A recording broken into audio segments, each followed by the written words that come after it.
Welcome back to another episode of DD GotAPodcast, the live version. I am your host, DD. I am here once again with Bryant, the Auditor. We appreciate you all for being with us.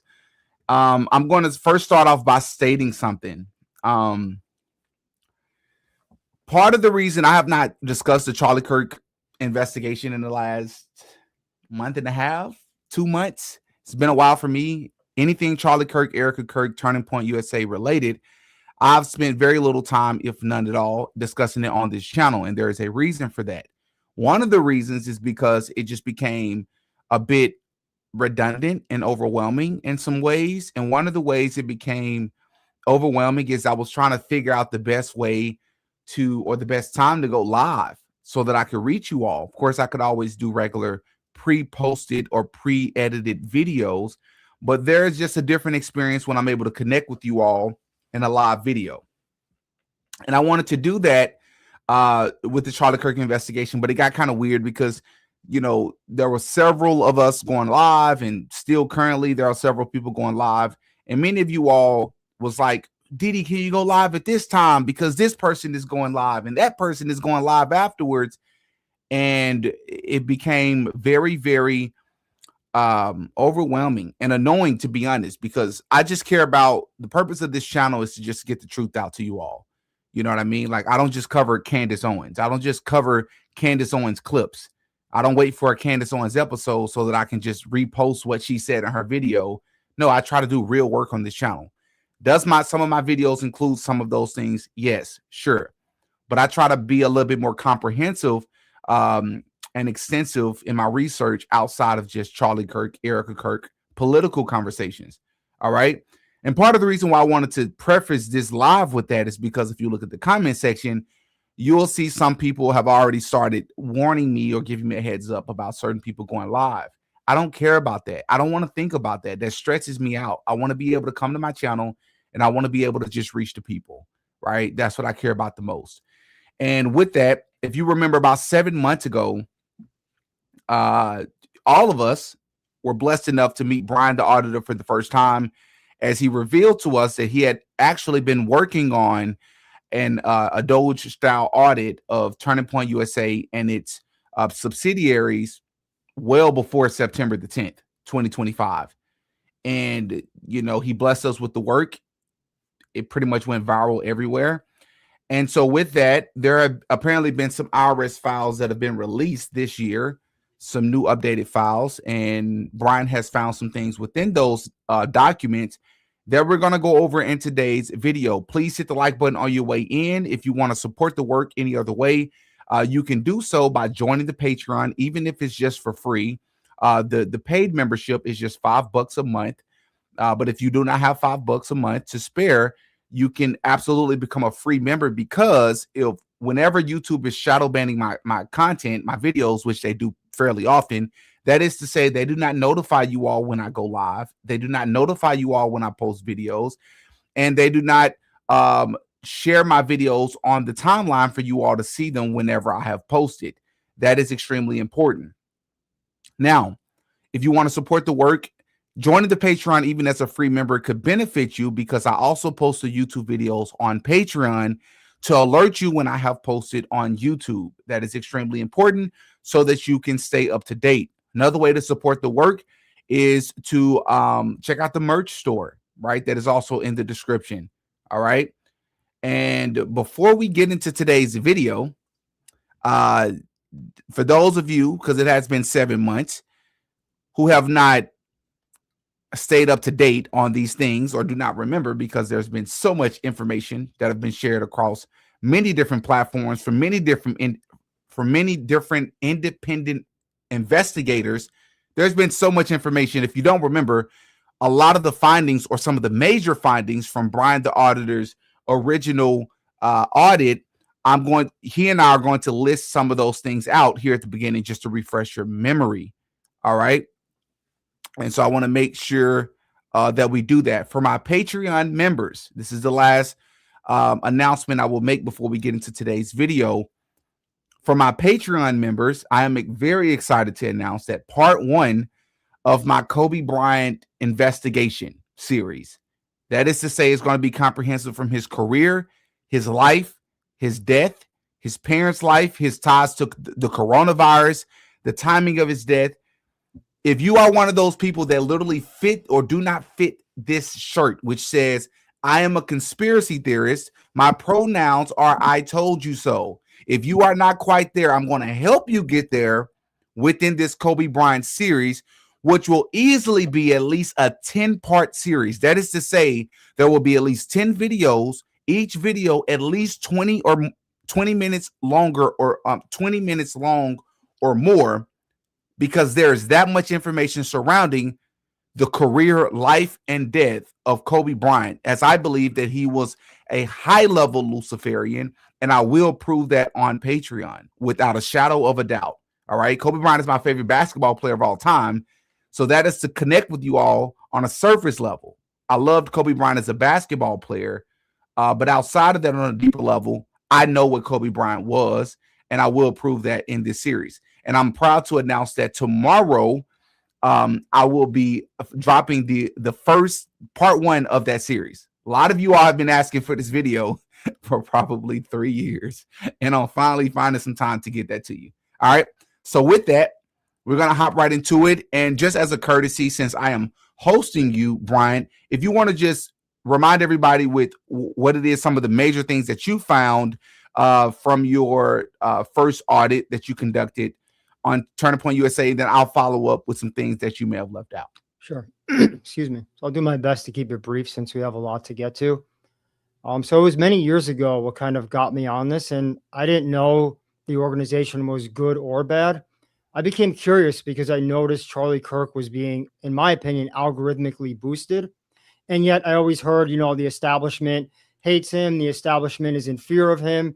And yet I keep seeing on like YouTube shorts and Twitter, everywhere, he's getting just massive views. So that led me to just, I keep hearing about TPUSA.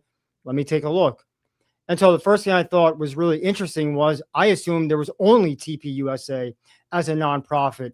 And yet when I started going through it, I found TPUSA donating to Turning Point Action. Now, what's Turning Point Action? I never heard of it. I thought it was like unrelated, maybe another company with a similar name. Long story short, I come to find out there's 4 of these Turning Point companies. And I thought, man, that's really weird. It looks like they're all just moving money to each of them.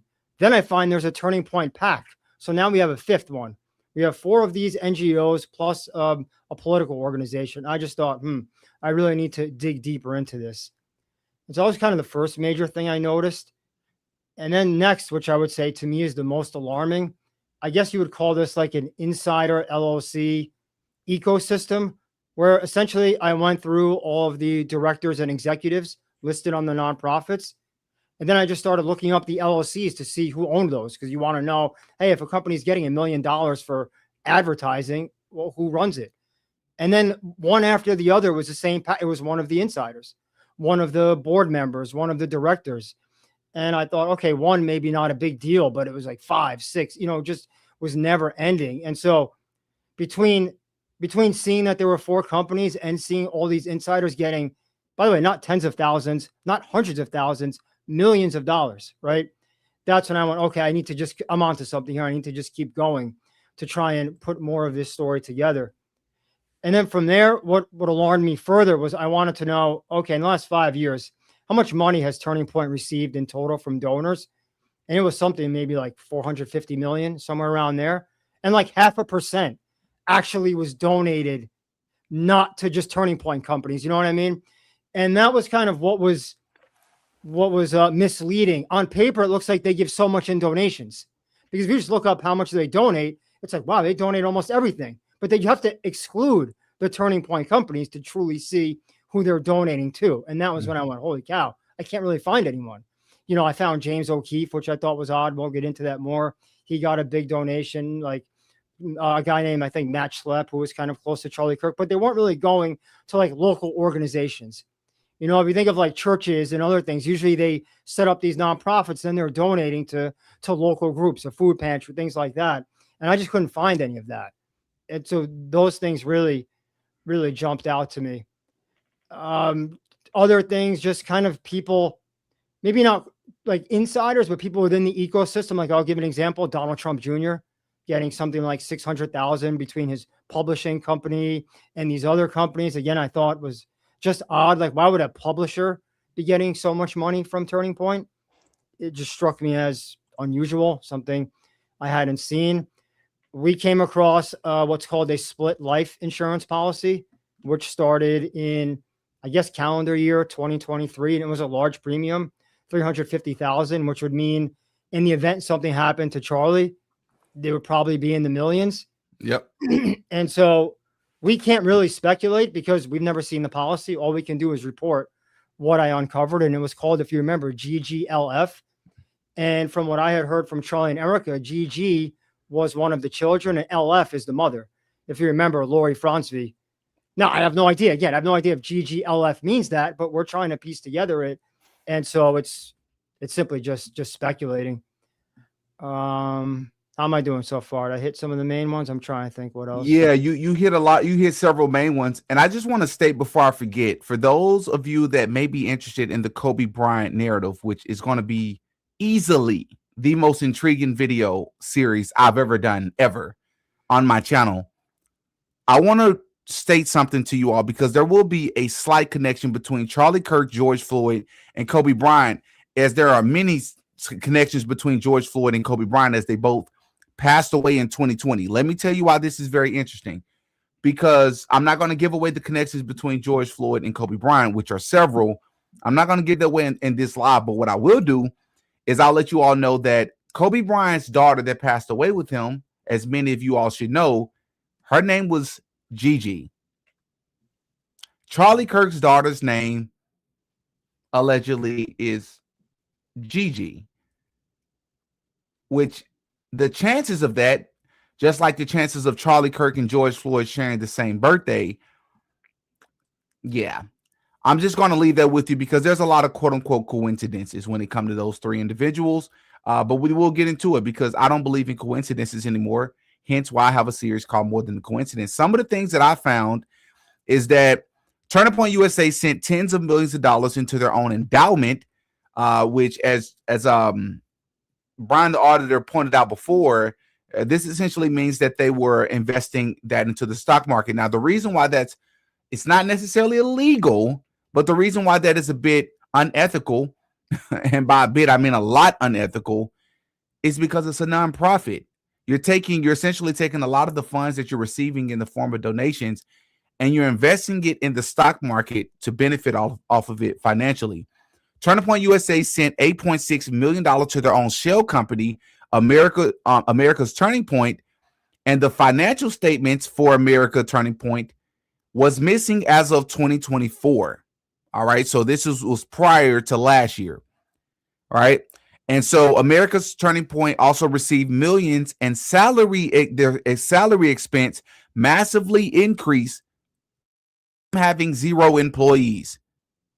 Which leads me to my next point, which is the fact that several of their shell companies had 0 employees.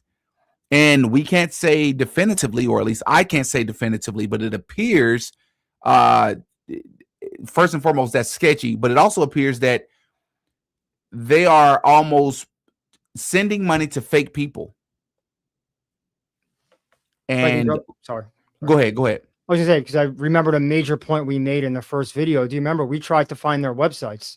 Right. So it's not only no employees. You would think a company getting millions of dollars, when you have a website advertising your company, wouldn't it be on your LinkedIn? So if I'm DD and I've got this great LLC that I'm getting, why wouldn't it be on your LinkedIn or your socials, as they say, your Instagram, your Twitter? Why couldn't we find? Why was it hard to find it? Why do I have to go to a state website, look up the business, license thing to then find it? And sure enough, that's it. But it wasn't promoted anywhere. And so I just think that's strange. You got some great LLC that's raking in, again, not thousands, but millions. You don't promote that? Or do you want other big companies to be like, wow, this ad company by DD and Bryant is a great company. Let's promote. Nowhere to be found. In a few cases, if you remember, we found a website. It looked like a 5-year-old made it. Right. It was made in like old school, it was really, and it was only one page. Yeah, one page. It had no links to it. Now how can that not be a front? Just how can that be real? So that's to me a major point. In addition to just the insiders, it's Where are the websites? Where's anything? What does the business do? Right. What's the mission statement of the business? We couldn't find that. And Turning Point USA employees decreased over the past previous year, as of 2025. So in 2024, the employees decreased by way of much of it was layoffs. But despite them decreasing their amount of employees, their salary expense also massively increased, just like it did for America's Turning Point. All right.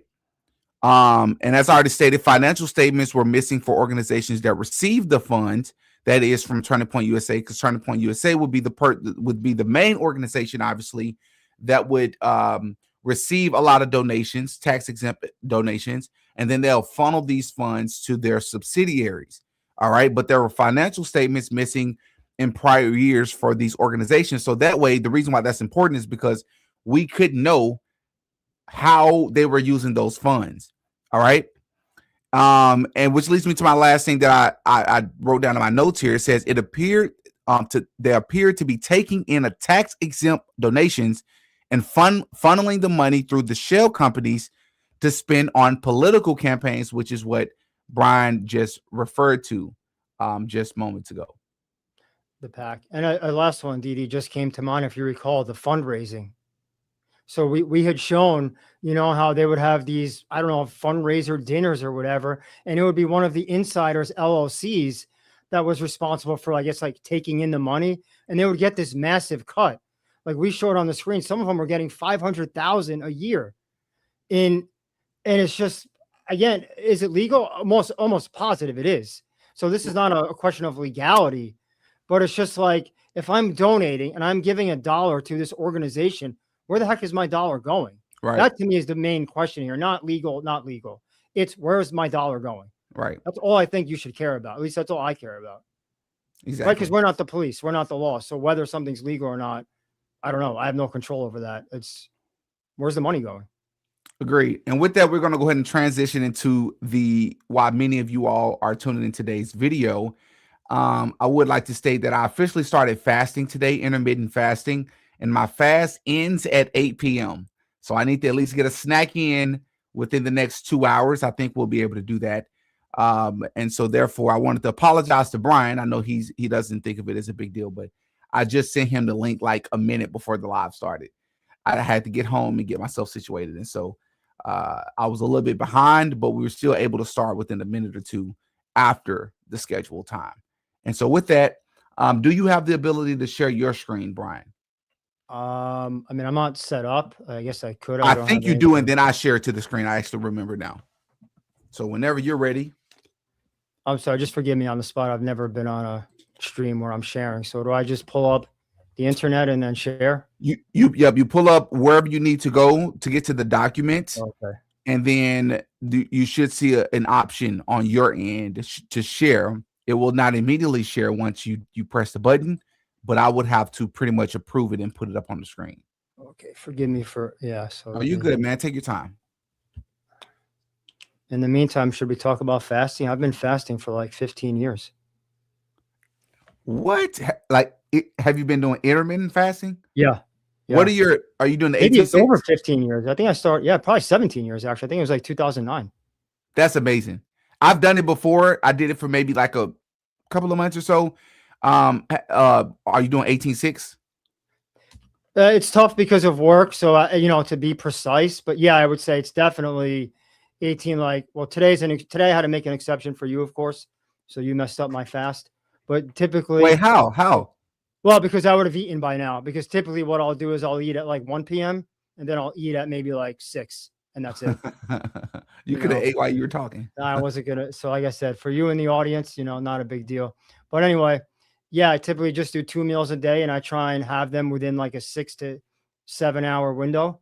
And then the rest is fasting. I go to the gym around 6 in the morning and I'm completely fasted, no supplement beforehand, no food. I just bring I have it right here, my water jug. I squeeze a little lemon in, I add some salt, and then I hit the gym. And is lemon cheating? Some will say it is. Yeah. Some will say it is, but I mean, I'm only cutting maybe half a lemon and I just squeeze it in.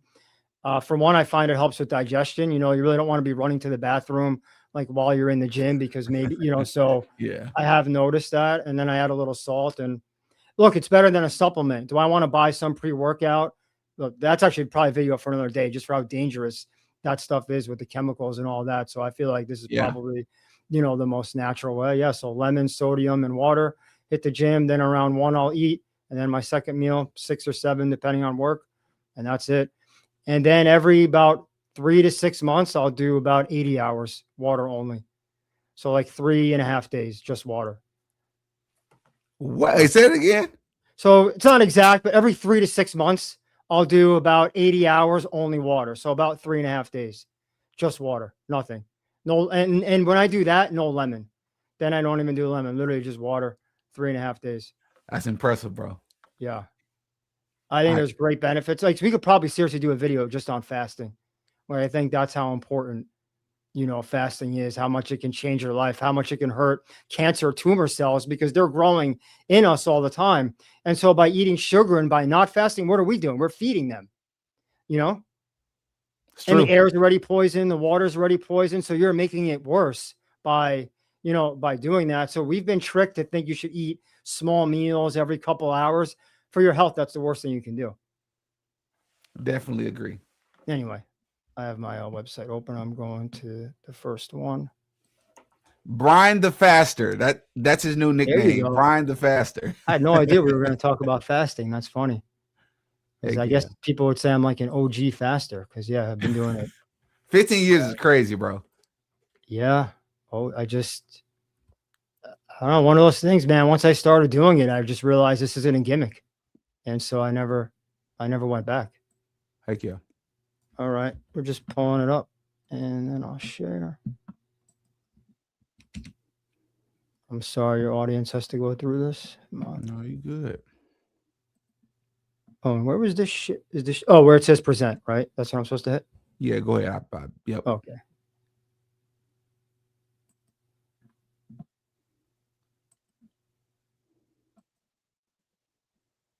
Yeah, I want to share my internet screen.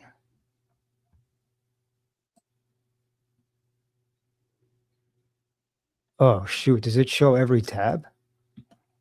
I think you have an option. I think it gives you the option. Everybody, while we're waiting, please hit the like button. Please hit the like button while you're in. That helps a lot. Hitting the like button goes a long way for me.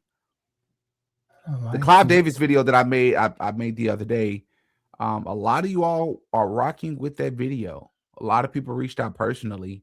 A lot of people had and still have a lot of disdain for Clive Davis. So I was not expecting that. Okay. Alrighty. So sorry. I don't know why that took so long. Boom. So DD, how do we look? Because I'm on my screen. We look good, man. We can see it up close. And are you on a MacBook, Brian? No, sir. On Windows. Windows. Okay. All right. Perfect. And if you ever feel, I don't know how it works on Mac on Windows. On MacBook, it's Command plus and Command minus to zoom in and out.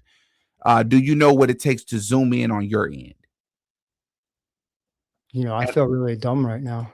No, if the answer is no, that's totally fine. I had to Google it the other day. Oh, yeah. I was going to say, I could try Control plus. Tell me if you see a difference. Yes. Do it one more time. Yeah, sure. It works. Now do it one more time. I think one more time will be perfect for us. Okay. Bingo. Okay. So we're going to start here. This is America's Turning Point. So this is not the main one. This is one of the smaller ones. And I thought we'll just knock out, the quick ones. Mm-hmm. First thing to note, we have all 4 of the Turning Point nonprofits have posted their IRS filings, but this is the key here. Their fiscal year is 6/30/2025. So why I mention that, it's before the incident in September. Okay. So we don't have any visibility yet on anything that's happened post the incident. We're looking at just up to this date.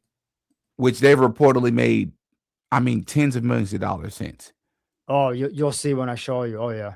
Oh, you mean since the incident? Yeah. But I'm saying just since you and I talked last year, they've made tens of millions as well. Mm-hmm. Just as we said. Yeah. And so, like I said, this is one of their smaller ones. they always have these sort of hard to define missions. Education of students about the importance of fiscal responsibility, free markets, and capitalism. The problem is, DD, how do we measure that? How do we measure that what we're doing as an organization aligns to this? How do Right. we measure that how we're spending our money aligns to this? Mm-hmm. It's hard to. Big increase in employees, as you see here, 124, about the same. Do we know what it was before? I had that in my notes. If I switch to my notes, does it show my screen or it stays on this? No, it stays on this. Okay. If it does otherwise, I'll tell you. But from my understanding, it stays on this. Yeah. This is the one problem with me doing both, but it's okay. I can try to. Yeah, as long as you don't prompt for it to share the screen, I think you're fine. Yeah. What you want to share, I think, is what it keeps on the screen. I can try to get to my notes. Yeah. Maybe I'll go back to that because right now it's a little hard to drive between my notes and here. So forgive me. But yeah, this is a bit of an increase. So contribution, this is all boring stuff. Let's go down to what matters. We're going to first look at the salaries because I find this pretty hilarious. Well, it'll be on the next one. So if you remember, I got ripped for the Charlie salary, but as you'll see on the next nonprofit, guess who's getting paid by more than one? Anyway, so we have Tyler Boyer getting a nice salary here, 288, 255.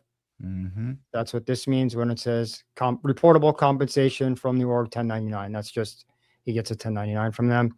Justin Olson is someone we covered. Candace showed some lighter where there was going to be a Doge style audit, and these guys are so we went through these before. So that's that. And Justin Olson, what's his official title? Do we know? I forget. On here, he's assistant treasurer. Assistant treasurer. Okay. Or it might have been Justin Strife now. Let me see. That's why I hate not having my notes up. That's why, those two mix me up. I can't remember. Let me correct the record on that because I don't have my notes up. There's two Justins. It might be a Strife, not Olson. So let's take that back. Then we're going to look at, so this shows independent contractors. Now, this could be a mistake, but Tyler Boyer comes up and it's his same salary. Diddy, we saw this last year as well. And so to me, if it was a mistake, you would think they would have corrected it. But we can only report what's here. So I don't know why this is now happening again, where he's listed, as you saw, as a independent contractor.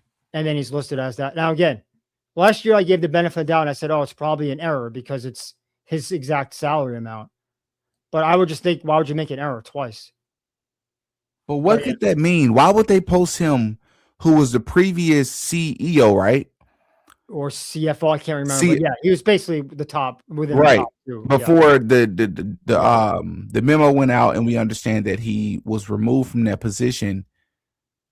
What would be the benefit if we're just speculating as to why they would list him as an independent contractor with the same salary amount? That's what's weird, yeah. As his original position. I mean, it still makes me think it's a mistake because it's weird. Even it says COO services. That's already covered in his salary, like we saw above. But why it's weird, they don't do this for anyone else. All four of we've never seen any person listed here. It's just worth noting, again, you never know who's doing the books. Maybe it's someone who's clueless and they just make a mistake. We have no idea. It's just odd, but definitely could just be he only gets paid once, and for some reason they list him twice. I don't know if you guys remember this one. This is 110 LLC by this guy Jake Hoffman. I think he's the largest receiver of everyone, and here you go, another 117K for social digital media ad placement. You were trying to find his website on the live that time, and so we can only report what's here. They should answer this. We don't know. Going a little fast. So grants, compensation, which we just saw, makes sense because Tyler Boyer. And then salaries for all the employees.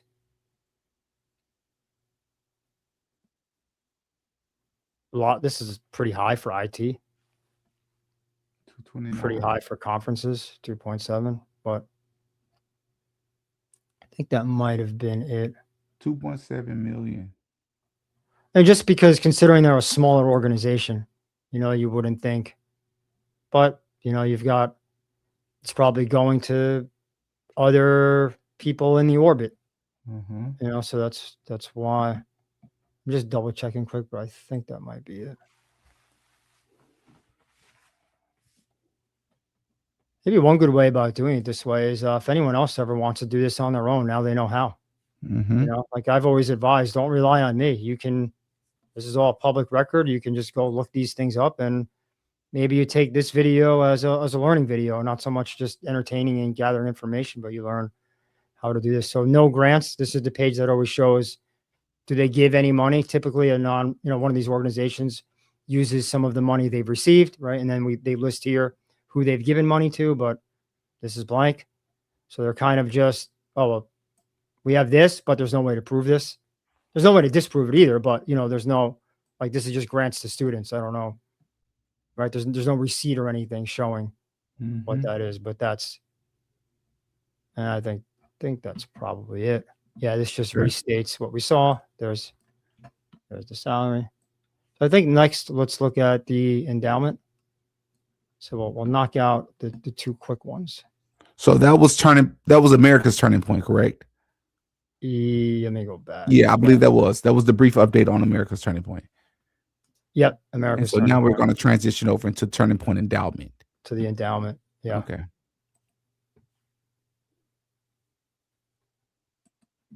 Yep.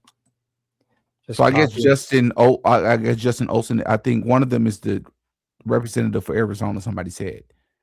Yeah, that's the Olson, not the Strife. Olson. So yeah, so Olson is not the one that was asked to do the Doge.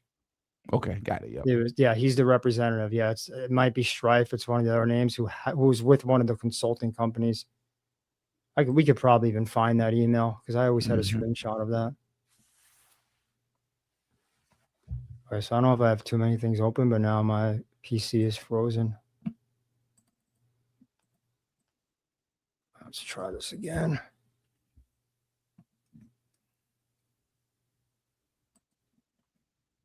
I guess this is the downside of live, right? You can have technical difficulties.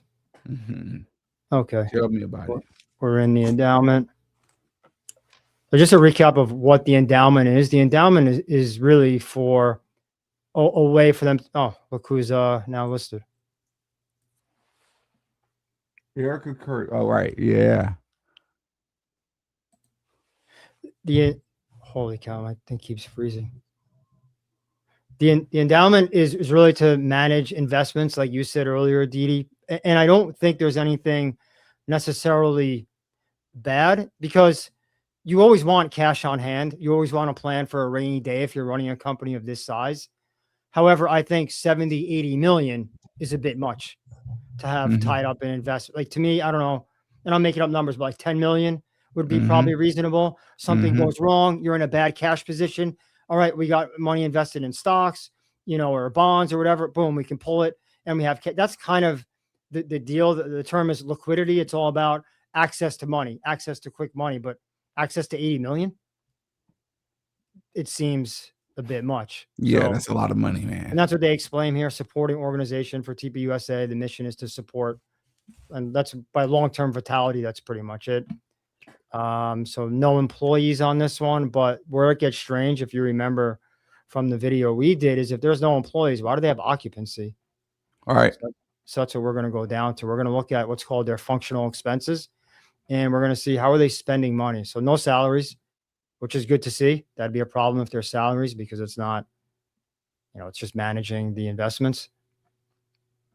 And the investments are large. One of these, I think here's so see this statement of functional expenses. So this is simply how do they spend the money? And I just always find this odd. Occupancy. We saw this last time. 150,000. Now, occupancy just basically means they would have to have employees in order to fill this.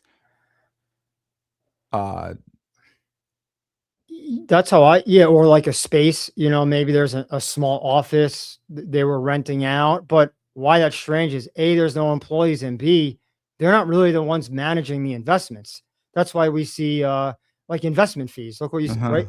See how Uh-huh. investment this makes sense. Right. Like you have a broker managing this. So what would you need occupancy? Right. Is there a stat? Maybe there's a good reason for it. I don't know. I would just wouldn't expect to see this. So and then we can look at the big numbers that matter. So if we come down here, this is our balance sheet. This is where we look at our assets and our liabilities. So we can see how we started the year, how we ended the year. So they always run tight on cash, but I guess it doesn't matter because they have so much in investments. So we come down here. These are the two lines that matter: publicly traded and other. And look how much that is: 39 million, 30 million. So this says out of 42, they invested 39. No, this is saying what they started the year with. So they started the year at 62. It grew. Oh. It grew to 70. Uh-huh. And then when you include I'm not sure what their other is, in total, you have 81 million in assets. So to my earlier point, because it's worth continuing to belabor, if I give this organization $1, what's it going to? Mm-hmm. This isn't like it's going into multiplying it. Yeah, this isn't like them using their own money. Obviously, everything you see on here can only be from donor money. Mm-hmm. So, that's 81 million. And again, that's 81 million over time. It's not like they were at 0 this year and then got to 81, but that's still a large number. That might be it. I'm going to do one quick check. I think that might be it.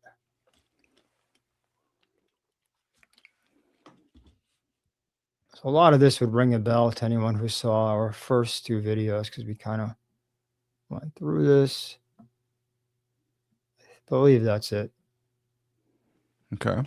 And then we'll get into the really interesting ones. Yeah, that's it. Okay. Perfect. So let me pull up the America's Turning Point Action. That's the one. There's a lot to this one. So we're going to have to go slow, unfortunately, because there's just a lot going on here. Yep, Turning Point Action.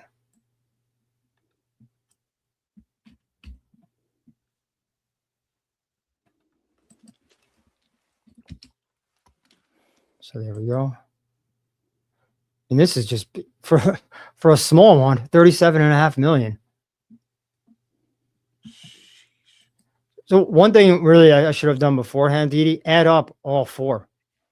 Because to see how much it is. Yeah, right. Because that's really how much it is. If TPUSA is 115 million, this one's 37. I mean, before you know it, again, look who gets. They don't waste time, huh? Right. So similar one as before, meaning like kind of vague, kind of. So now we have another company that's mission is promote social welfare through raising awareness about free markets and capitalism.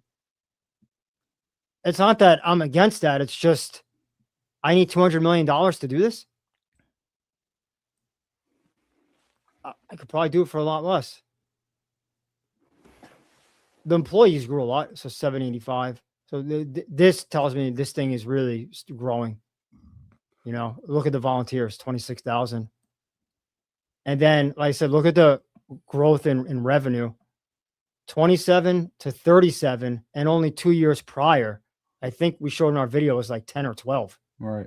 So this is a massive 2-year jump to get up to 37. They're doing great. I mean, there's, the money. This is as of 2025. So again, this is before everything took place. Yeah, we come back to the top, DD. Everyone is the same. All their companies, this is their ending fiscal year, 6/30/25. So before September.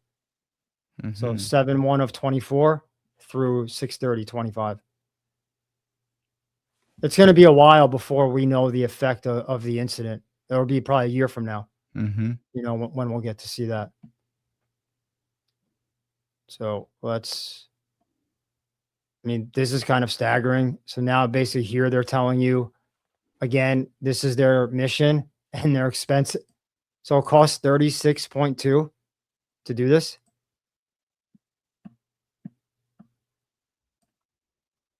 I guess it seems worth looking at. Let's start with the salaries. One thing, if I was these guys, we should have hyperlinks, don't you think? Instead of having to scroll down, wouldn't it be nice to like have a hyperlink? I could just link to the salaries page or link to the section, Right. you know, because this is, anyway. So just to make sure we're not making any mistakes, because, last time there was someone who went nuclear on me. 1099, reportable compensation. This is pretty clear. Who do you see here? We got Charlie Kirk at 100,000. Okay. So, but we remember this isn't Turning Point USA. It's Turning Point Action. Yeah. And then here's Tyler Boyer, 81. And this Amy Smith is someone I started looking up. She's the wife of a guy who got in some serious trouble. I don't know if you guys are interested. I can pull it up quick because she's a new person. And so I was curious, who's this Amy Smith? What does and she's just a manager, I see. Yeah, not a bad salary for a manager. And Justin Olsen is listed as the assistant treasurer. Charlie Kirk, obviously the president, and then you got Tyler Boyer, the CEO. And then this Amy Smith, who, so I looked it up, never heard or saw this person. The wife of former Arizona State House Rep Austin Smith. In November 2025, he pleaded guilty to forging signatures on his re-election petition. On January 6, 2026, he was sentenced to probation and a 5-year ban from running for public office. I don't think he was high up, but it says here at one point he was with Turning Point, and in 2025 he resigned. I just thought that was noteworthy. He resigned from Turning Point or his other gig? Turning Point, that's what this says. This article that I found. Yeah. I don't know much about. Just interesting. Like, to me, you're getting a salary like this. What are you doing? Like, I do want to ask this though. So I can't exactly remember. So before, when people gave us a lot of pushback for stating that Charlie was getting multiple salaries, was the contention about Charlie receiving multiple salaries in general, or was it the amounts? Because I don't remember if the clarification we made was that he wasn't receiving a salary from Turning Point Action. Is that the clarification we made before? I can clear it up. Sure. So what happened was, when I first did this, I dumped all of these into a spreadsheet because it was going to be too manual to go through. And my spreadsheet pulled from this column as well. But this, look what it says, from related organizations. And so at the time for this particular org, he was listed as 0 here and 285 here. And so I pulled in the 285 when I should have pulled in the 0. However, what was ironic was 2 months later, you had me on when the new files came out, and then look what happened. So it was like, he ended up being here anyway. All right. But that initially, that was what went wrong. It was just, it got pulled from here instead of here. So, and again, not to defend myself, but I don't understand why that was a big deal, because that was the most minor part of everything I uncovered. Like, if his salary was 0, then what? We throw away everything I did and we go, nothing to see here. I'm pretty sure Bill Gates and his nonprofit, his salary is probably 0. So should we not look at that one, or the Clinton Foundation?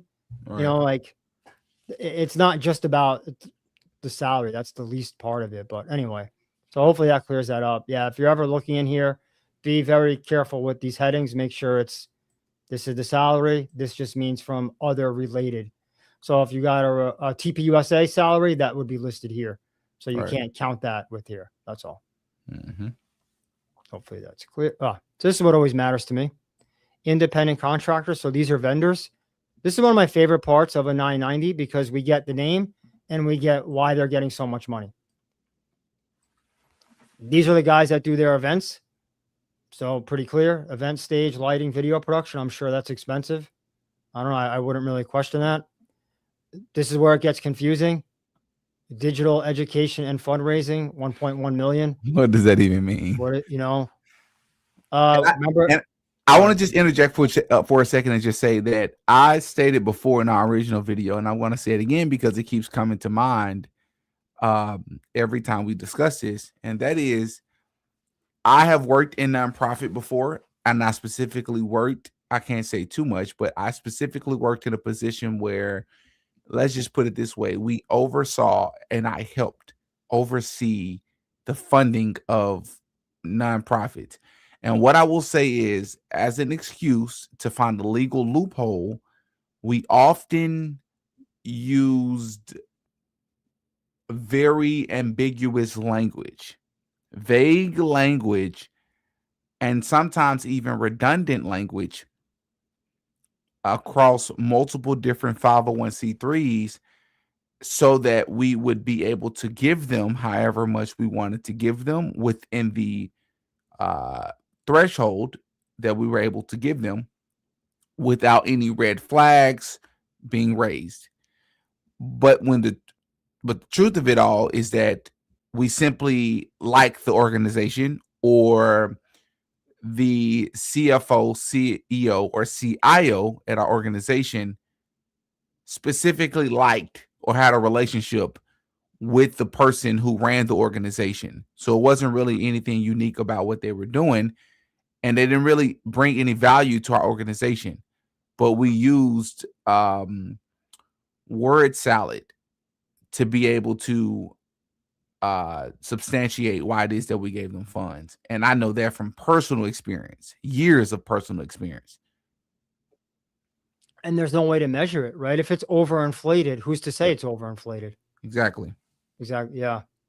In the first video, I remember an idea of mine came to mind where I said, if an insider was doing this, that idea I thought of, we wouldn't look at it as bad. Let's say hats. Let's say one of these folks had a company where they make hats. And it's like, all right, a little shady, like what a coincidence, that guy gets the business. But we can measure that.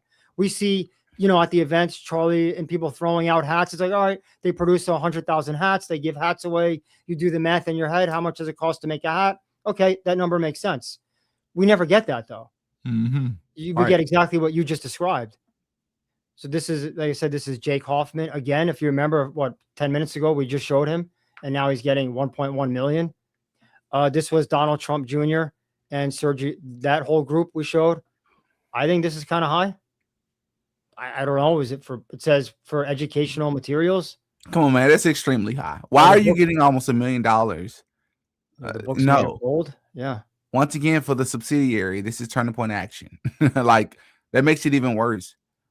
Yeah, this is a lot. I haven't had a chance to look into this company yet, but it's just numbers are always high. And I know someone's going to push back. You don't understand the scale. It's a big company. This? Right. Like, another thing, I think now I'm really having a refresher from our first video that's worth mentioning. You're as big as Turning Point. How much advertising do they need? Right. Exactly. When Charlie used to go on Fox News, what did the lower third say? Turning Point. So like that's advertising. Like you're getting it everywhere. Mm-hmm. On top of it, you need for free. For free. True. Good point. Yeah, for free. Because you're on there. And so you really, I don't know. Like, let's use an extreme example. Let's say Turning Point cut literally all their advertising, never advertised again. You think they would collapse? Like just no one would ever hear of Turning Point again? No. I mean, come on. Like, so at some point you're almost too big to fail from like an advertising perspective. Like your name is so everywhere that, but let's go down a little more. So this is always worth looking at. We looked at this earlier, statement of functional expenses. So this is really nice. It just itemizes everything. A lot of salaries. Other 12.1 million. And they got what was it? 174, 175 employees. Yeah. So they do have, this is a big staff, but a lot of salaries and a lot of getting more so advertising. I'm sure they got a big office. So now this makes sense to have occupancy at an office. You have Makes sense. A lot of travel. They always, I think in all of these, it's now first class. So not bad. I know I'm going to get pushed back again. I don't know. It's so expensive, but man, 10.8 million to run their events for the smaller org. Right. It's just a lot when you just think about like all the money, man. It's a lot. Let's see if there might be fundraising here. So let's go down a little more. Now, when are the files supposed to be released for 2020, for the period of summer up until now? That quarter up into January. Do we know? Yeah. So At the end of the year? No, because of the way their fiscal year runs, it would probably be around May 15 of 27. What? It's just because their fiscal year runs that way. Like I said, their year ends June 30th. So we got June 30th, 2025. And so we'll probably see June 30th, 2026 in May of 2027. Most likely, yeah. So a long time after the September incident.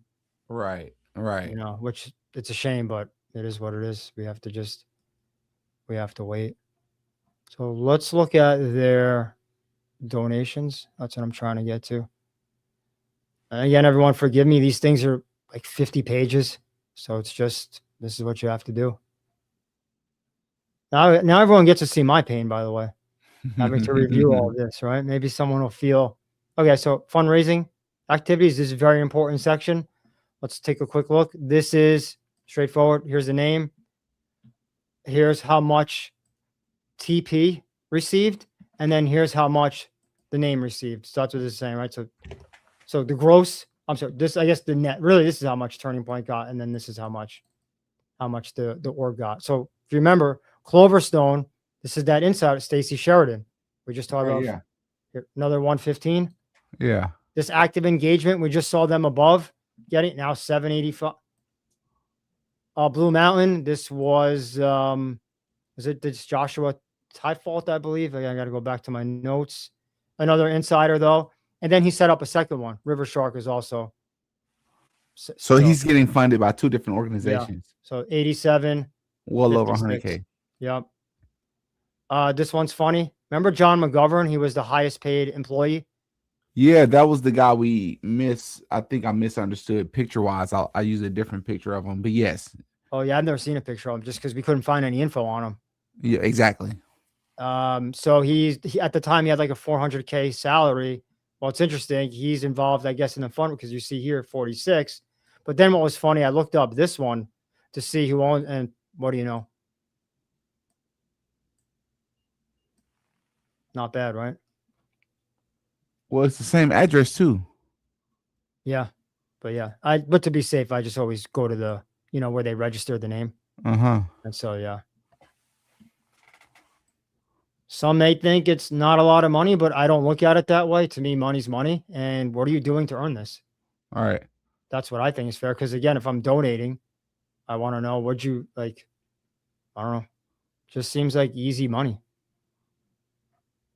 We all have backbreaking jobs, or most of us. And then okay, so here's the grants. This shows us who they gave to. And this kind of kicks off our first point of what we said. So the grant, who's the top grant? 2.447 million to who? Turning Point. Oh, to the PAC. Oh, yeah, of course. Yeah. So it becomes misleading because if someone were to come in here, like let's say an IRS auditor or something, and they run a report, they would say, no, these guys are clean. They donated, 3-4 million. That's what the point I was trying to make earlier in the beginning, why it's so misleading, because you have to come in and actually look who was getting it. Like Turning Point PAC gets 2.447 million, and then this guy gets 14K. This guy gets 10K. This guy gets 10. This guy gets 7. This guy gets 2.447. Why don't we go the other way around?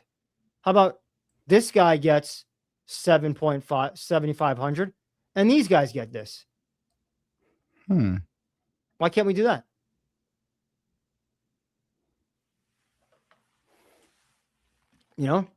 So it This is the first thing, like I said, that really jumped out to me when I first started looking at this. I saw these big donation numbers. I'm like, oh, this is great.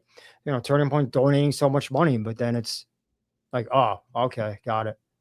That's where it's going. This might be it. Oh, this is again just a review of the comp that we already looked at. More word salad, mumbo jumbo, and all these vague terms that you can't define. Okay, that's it for that. So we'll hit the main one now. Unless you have any questions, we'll hit the TPUSA account. How are the Well, I do have a questions? question. So Yeah. just so I understand, because maybe there's somebody that'll watch this that will be confused. So with the pack, Yep. so the money that the number that you just showed us, as far as what they sent to the pack, if we can go back up to that. Yep. Right here. Okay, so all right. So 2.4 million is the amount of money that was given from Turning Point Action to the Turning Point PAC. And this is essentially 2.4 million towards their political agenda. I don't know how else to interpret it, because then when you go and look at the PAC, like we did in our first video, we then looked at where that money was going. And that's considered fine, meaning they can then give to candidates and do whatever they want as long as the nonprofit isn't. So if you wanted to circumvent that, what you would do is you would take the nonprofit, donate to the PAC, and then have the PAC give to candidates and anyone, and you're fine. Right. Okay. Yeah. So they haven't broken that I'm aware of any rules, because a PAC can do whatever it wants. Yeah. So, but again, you'd have to ask yourself, do you think this is okay? Or if you're a big donor, are you happy this is how it goes? And if you are, then that's fine. But to me, knowledge is power. You should know. I'm to a point now with them that I'm not even thinking about it from just a regular donor perspective, because I don't think majority of their funds come from the average person. I think majority of their funds are coming from other wealthy, not just organizations, but people that have agendas. And I am becoming more and more convinced that these funds are, and we've discussed this before. I don't mean to say this as if it's never been said before, but it gives me the impression that this is strategically and intentionally being given to Turning Point USA so that they, as you say, circumvent these funds on purpose so that they can use them, and their fund and those funds can come back to them tax exempt. That's what it almost looks like to me, because correct me if I'm wrong, I'm not 100% for sure, but if they receive the funds, that is politicians, by way of from the Turning Point PAC, do they have to pay taxes on those funds? That's a good question. So you're saying, does the politician have to pay a tax on? Correct. I'm not sure. There's a chance it's no, because in theory, the politician isn't keeping that money. The politician is then spending that. Like, that's why it's so circular. Allegedly. True. And right. But I'm just saying, right, definitely allegedly. But in theory, that's the way it would work. It's not just you give to a politician via a PAC and then a politician puts it in their bank account. They would then spend it on advertising and, putting up billboards, vote for DD and all that stuff. That would be, a TV ad. In theory, that's how they would tell you it's being used. So now in another video, what we could do, because I started this the first time I came on, we can go to fec.gov and that's where we can look it all up. So we can take the Turning Point PAC, we can look at who they give the money to, and then we can look at what they do with the money. Okay. Yeah, it's very interesting. Well, for me, at least, I find it interesting. Maybe I don't know what others do, but I think that's an exercise for sure worth doing, because that's how you get the full picture. You know what I mean? The full trail of that money. And what I found when I started doing that, more insiders. They had like these LLC weird PAC things over there, and then they were getting money from Turning Point PAC. Like, I think, I don't want to say too many, now I'm going off memory in case I'm off, but a bunch of them were getting it through there as well. And so it just kept building and building in terms of like 5 million, 8 million, because you had multiple vehicles for pumping them this money. So yeah, definitely the PAC needs to be looked at, and not just their PAC, all PACs. Right. There's no such thing as like a good PAC. Right. No. Right. Like, come on. I mean, we were born yesterday. Like, you ever see the Trump PAC or these? I mean, these things are just insane. How much money? And same thing, all circular. So as we're talking, I'm just pulling up TPUSA. In the meantime, I don't know if you've looked. Are there any questions or points, or we do all that at the end? In case something's unclear, you know. No questions that have stood out so far. I've seen a lot of people giving pointers or adding on to something that you said. Okay. But what I will say is maybe we can do this at the end, but I don't know if people know or I don't know if people need to be reminded. And I'm leaning more so towards people don't know what your theory is on Charlie Kirk in general. And I don't know if you're comfortable with saying it online. I know you've told me off wax quite a few times, but what you believe truly what happened with Charlie Kirk that day. I'll say it like this. If you're comfortable with me saying it on your platform, I'll say it. If you're not, I won't, because the last thing I'm looking to do is cause any trouble for you. So totally comfortable. Yeah. Okay. Then we can get into that. That's no problem. Okay. So here's the big one, TPUSA. They all end the same, like we saw. We all, as we're noticing, same pattern. You know who gets listed. So big jump, DD. Look at this. 84 to 114. Oh, wow. Dude, no, like I said, I wish I tallied up all four, but what did we see before? I think we saw 30 million. Yeah, you know, this is like 30 million jump. Right? And wait, this is the main one. The main, okay, yeah. I'm saying we see 114 here. We just saw 30 million. We saw 9 in another, you know, so before you know it, you add them all up, like I was saying earlier. What are you at? 150? That's for a guy that has no background in running organizations. I mean, he started with 17. Okay. He's a genius, I heard. So here's the 114, big jump. Is that, yeah, well, it's probably all we're going to hit there. Then let's go down to salaries, because we're not going to read all this. And it's all the same. It's just word salads of things you can't prove or disprove. So me, I give the benefit of the doubt. If I can't disprove it, we'll assume, I guess they're following what they say there, because we have no way of knowing. So let's look at salaries. Here's the man himself. Not bad. He got that, plus what we just showed on the other one. Who we talked about earlier. That was Justin. So I think someone said is our representative. So 211. This is the security guy. He was, you know, trying to help him that day. Yeah, Daniel Flood. Yep, 257. Not bad. I believe this is a creator, if I'm not mistaken. Yeah, that's the Alexandra Clark. I believe that's the person that's been going like back and forth with Candace Owens on. I think you're right. Yeah, 210. I believe, that is her, because she's the person that took like some weird picture over the obituary of Charlie, or it was some weird picture she took online. But yeah, it's weird how they all acted afterwards, but we'll save that, like we said, for later. All right. I looked this up. I think this is a Christian pastor, even though, you know, that usually, I don't know, means kind of something else, but that's what I saw when I looked it up. And so 263 for one of the faith, you know, groups. You know, Turning Point has that chapter with something with faith. Is it Turning Point Faith, or someone in the comments will probably know. And it's Turning Point Faith. Yeah, so I think I might have saw, but I don't know. I saw that and I thought, you know, that we talked about this guy. So 398, like above Charlie. Did we ever establish what it is that he does, though? What does this guy do? I found an old website I think I told you can go to like this Wayback Machine and look for like deleted websites.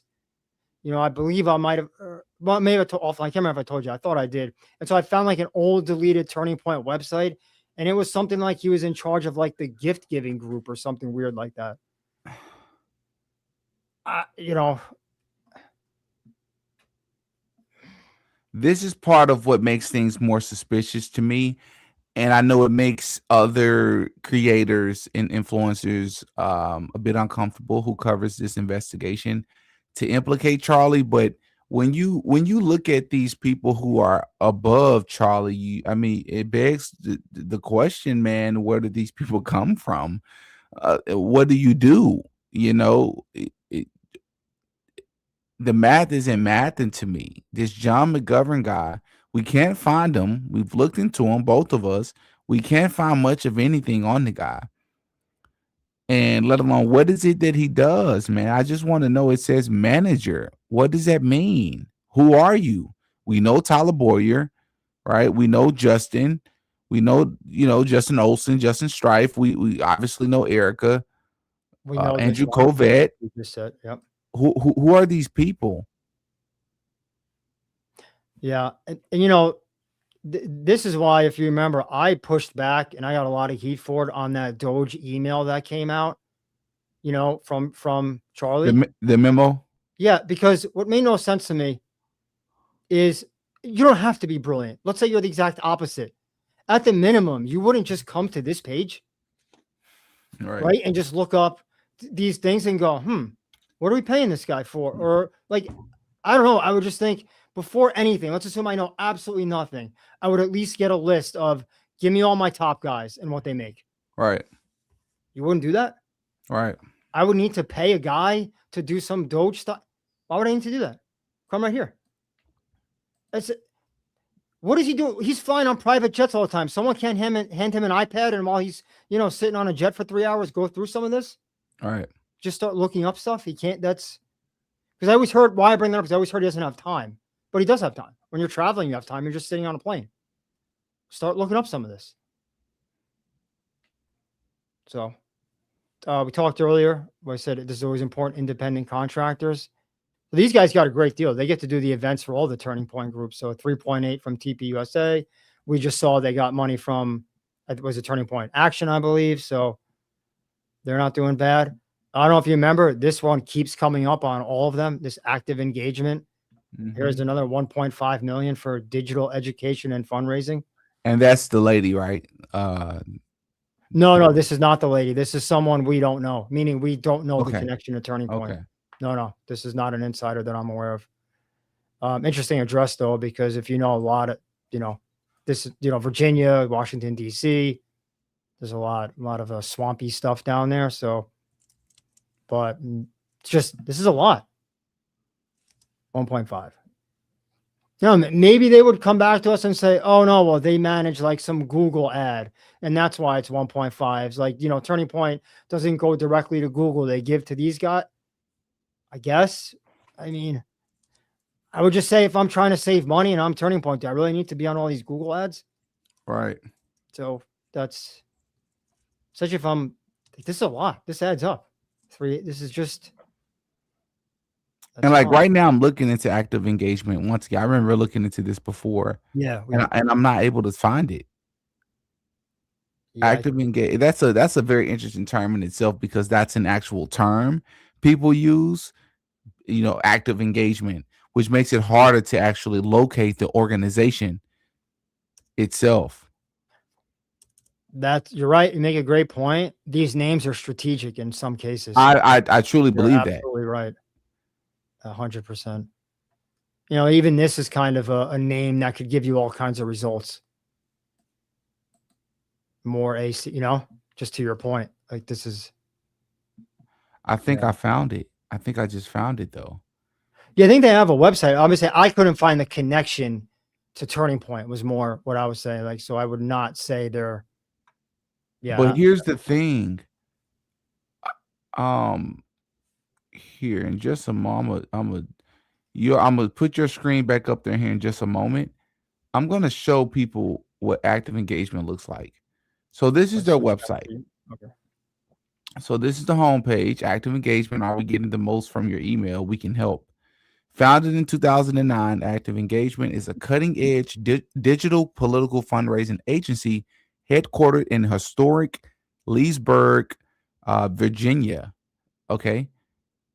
Combining extensive conservative political fundraising experience with state-of-the-art design and an unparalleled knowledge of the political marketing universe, Active Engagement specializes in digital fundraising, donor acquisition, and data management for pro-liberty organizations and candidates.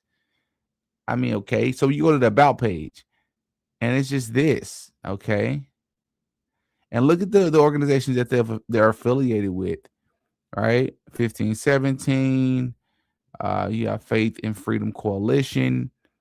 Something I find interesting is that they have Sound of Freedom Foundation. We've briefly spoken about Sound of Freedom in the past, specifically the movie, The Babylon Bee, that we know for a fact post propaganda, The Daily Wire, The Charlie Kirk Show, The Ben Shapiro Report, PragerU, right? The Heritage Foundation, the New York Sun, Turning Point USA. All right. And contact. This is an extremely simple website. Once again, there's not much here. I put together a website of my own a few years back, and my website had more information than this. Way more information. And it was just about me and my public speaking. One person. But this organization here that Brian is talking about, that gets just 1.5 million, and that's just here. They also get additional funds, but you go to their website and it's scarcity. That makes no sense to me. Who are you? What do you do exactly? And where's the track record of it on your website? Yeah, I mean, devil's advocate. I don't know, maybe word of mouth, someone would say, these guys are really great at what they do, and their name gets passed around, right? Shapiro recommends it to Charlie recommends it to Prager, and that's how it goes. But that's even being a little generous, isn't it? Because it's right. Because like you said, there's not a clear. We talked about this. We always land on this for the reason. No matter how many groups you go through, it's always something like this, because it's the most perfect thing that we can't put a price on. Mm-hmm. So it's perfect. We're going to go their expenses. As you'd expect, you're going to see big salaries because the group is huge now, 20 million. So it really costs a lot to run Turning Point. I mean, fund rate 2.4. Just wait, we talked about this earlier, 14 million in advertising. Just not believable. It's just, I don't want us to sound like broken records. I don't, but that's not believable, because number one, as you stated before, their reputation in itself. I mean, you're already a massive organization. Not to say that you should invest in continuing to grow and market yourself, because there's always someone out there that may have never heard of you. But if you're expecting us to believe that you spend $14 million on advertising and promotion, I refuse to believe it. I do. How about the algorithmic advertising for free they get? How I said earlier, how I stumbled into this. Right. Exactly. They're going viral everywhere. That's not advertising. Exactly. You're getting millions and millions of impressions on Twitter, on YouTube, on TikTok. That's advertising. Fox News, lower third, like that. So you're getting a ton already. And you would just think like there's better use of this. If you're trying to cut money, Charlie wants this Doge, he wouldn't look here and say, guys, can we maybe put that in half? Right. That's too extreme. Right. Oh, no, you're 7.5 million on advertising, the company goes under. Exactly. And you made a great point earlier. If most of the donors are more in the mega donor, then isn't it irrelevant? Right. If it's not small mom and pop, next door neighbor type donors giving $5, then if most of this are these huge, this doesn't affect them. They're going to some fancy dinner, writing out a check, and that's the the donation. This caught me off guard. I was wondering why this was lower than the other one we just looked at. The travel? Yeah. Just because you would have expected this is the biggest org, Charlie. Right. Only 40,000. Yeah, you would just have thought this was more. But this Dude. all makes sense. Occupancy, I'm sure they've got a humongous, office and also, yeah, I would say this is in line. But yeah, this caught me a little off guard. Dude, $27 million for conferences, conventions, and dude, what? And I know people are going to push. Is that believable? I know we've never ran a organization of this scale. I get it. We don't need the audience to tell us, even though they're still going to tell us. Yeah, 27 mil, almost 20, basically $28 million for conferences, conventions, and meetings. Really? Let's just do the math. Let's say you had 15 conferences and conventions over of what is it, an 8-month period, a year? Is it an entire year? Yep, because July through June. Yeah, a year. So let's just do the math on that. So we have 27. We're just gonna round down. Divided 27 million divided by 15. That means that the average conference or convention cost them almost $2 million. So let's give them a break. Let's say that it's not 15. Let's say it was 30 conventions, conferences, and meetings. That means the average would cost them about $1 million. Why would the average conference or meeting cost you $1 million? That makes no sense. $50,000. That's a lot of money. But let's just keep it at there. $50,000 would do just fine for the average meeting.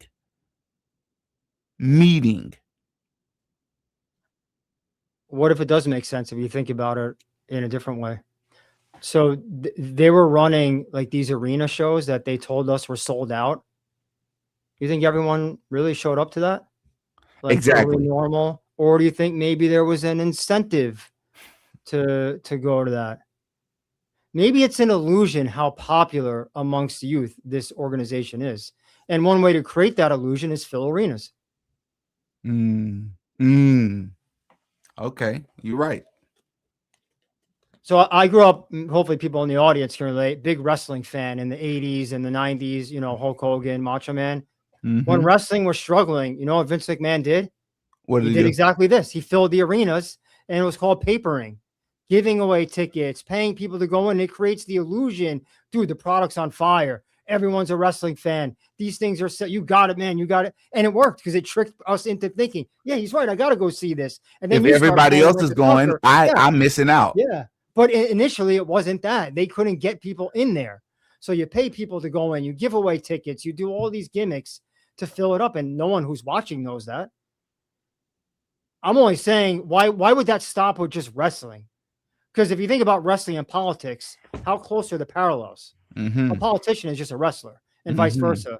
A president is just a wrestling promoter. Trump is just Vince McMahon and vice versa. So I don't know. I don't think it's like a crazy thing to wonder.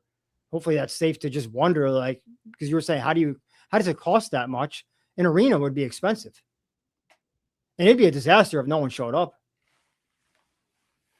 It's true. So let me take about 2 minutes real fast to run to the restroom. Sure.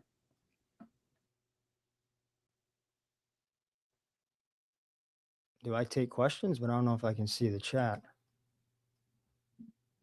If I can see the chat, and I'll engage with the chat. I gotta pull it up. That's assuming I'm still on. Let's take a look. Assuming I'm still on. Anyone have anything? Depreciation line planes, good catch.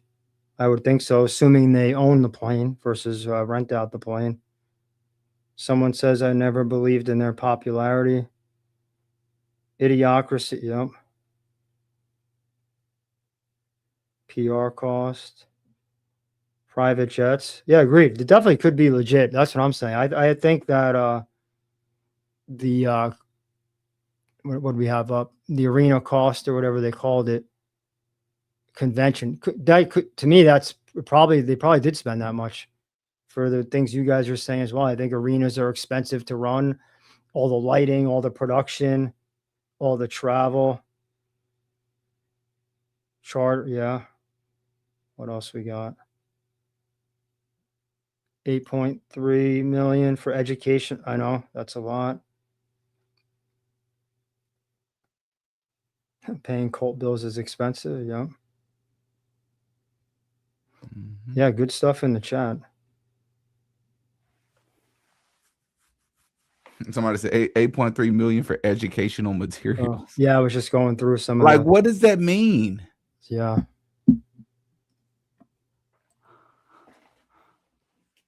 And this ties in. What was it? Our first or second one we showed with Trump Jr. What did he have? What did they have labeled? Educational materials. For his publishing? Yeah. All right. For I think it was like 700K or whatever it was, and the reasoning was that educational. Yeah. Somebody, I guess when we asked the question, why would it cost so much money for them to have, why would it take all this $27 million for conferences, conventions, and meetings? Someone said fireworks cost a lot of money. That's funny, but it's also true if you think about it. You have to have a pyro technician guy or probably a whole crew. All right. It's dangerous, to do pyro. Yeah, all this. So for me, DD, the more I think about it, I don't think it's that this number is a lie.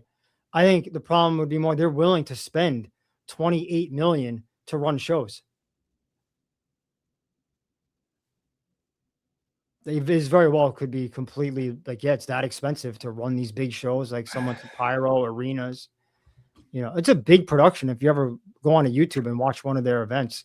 I agree, but here's the thing though, are they having 30 of those type of events a year? Yeah, that I don't. No, they're not. The events we're talking about are like AmFest and these conventions, these political conventions. They're not doing that 30, 40 times a year, $750,000 per event. No, those events, sure, I believe those cost a lot of money. But those are like 5 events a year. 5 to 10, maybe. One thing I don't know the answer. Maybe you do. Let's say they get really famous speakers. Do the speakers get paid? And that would drive up the price. Yes, they do. But I don't know if you can list that. Maybe you can. I don't know if you can legally list that as a convention though. I think you would have to list them as either again, I don't want to sound ignorant here because, as you know, Bryant, it can get tricky with how people fill out their tax forms. Could they potentially put that under this? I find that very difficult. Conferences, conventions, and meetings, but you're listing part of that as retainers for speakers. Something tells me that there's other categories for that, such as payments to affiliates. Okay. Because I was thinking that would be a convention expense, but I guess you're right. Maybe there's a more specific area. Yeah, that would be weird to me. But maybe though. It's hard, Now, if that's what they're doing, then that would make more sense. But 27 million is still crazy. Still crazy to see how they end up with. I don't know. I would love to see the breakdowns of that. But of course, apparently they don't have to do it. Yeah. Do we know, is there a limit to what you can pay a speaker, or could that be a way to hook someone up? So can Brian and Dee just show up and get $10 million to speak at one of these things and it would be totally fine? That's a great question. The answer is I don't believe there's a limit legally on how much you can pay a person. But the problem becomes, I believe so for example, if Trump comes to speak and you gave Trump $5 million, it will start to raise questions if the rest of your books don't level out. So in other words, if you pay $5 million to one speaker, but you only made $3 million that year, Of course, their numbers are a lot larger than that. But my point is that it would just have to make sense in the grand scheme of the rest of your numbers in your books. Got it. So you'd have to fit it within reason. So a bigger org would have more flexibility for that number to be bigger, and a Correct. smaller one wouldn't. Yeah. Correct. And but to your point, like, so yes, is it possible that they listed it under conferences, conventions, and meetings? Yeah, I think that's sketchy too. Yeah. To not differentiate the amount that you're paying towards a retainer for a person to speak and listing that person's name in your files so that it's clear. I think that's weird. Yeah. Yeah, and I'm not even saying that's happening. I was just we're trying to think of things, that could be. But I almost feel like this is worse than this. Mm-hmm. Because I don't look at necessarily dollar amount as something jumps into me. I try and make it relative. So that's why I'm saying this to me. Yeah, we can probably spend some time debating this. How can we debate this one? Yeah, how do you debate E? All other expenses. Yeah, true. Bro, what does that mean? Yeah, no, that means other. Yeah. I mean, if that's legal to do, then fine. Like, you're gonna find ways to. Yeah, that's interesting. But so video production, this, and education, this. Costs more to give out books, apparently. That's $10 million alone. Sheesh. Yeah. And then in total, right? Total functional expenses, 104. So it's one of those things. For whatever we have, let's blow through it. Let's not try and conserve a little. Let's not try and watch no, if we've got it, let's spend it. Mm-hmm. We're going to look at, let's go faster as we start to run out of time. Let's get down to some other stuff that's important.